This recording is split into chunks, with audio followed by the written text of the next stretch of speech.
তো ইনশাআল্লাহ আপনারা বায়াত নিতে পারবেন এবং আপনারা খুব দ্রুত রোপণ হতে পারবেন। আমি প্রত্যাশা করি আপনারা খুব দ্রুত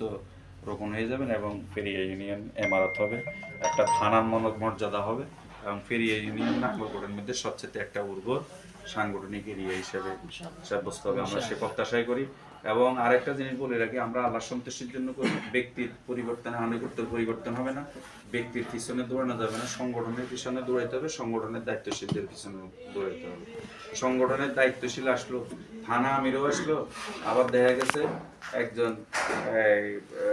বায়াতবিহীন ব্যক্তিও আসলো, দুইজন আসার পরে আপনার স্পিড দেখা গেল থানা আমিরকে ফেলে রেখে দৌড়াইয়া ওনার কাছে চলে গেল, এতেও বোঝা গেছে যে আপনি সংগঠনের আসলে সঠিকটা বুঝেন নাই।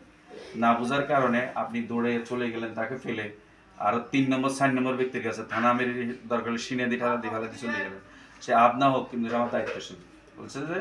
আপনার গুরুত্ব, আপনি তো গুরুত্বই বোঝেন, আপনি যে বায়াত নিছেন আপনি বায়াতের গুরুত্বই বোঝেন না, এই জন্য আপনি আপনার দায়িত্বশীলের থেকেও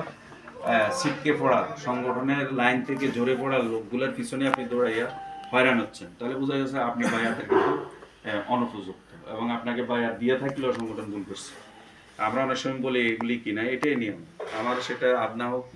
আমার বাবা যদি সে কৃষকও হয় তবু আমার বাবা, আর তার পরিচয়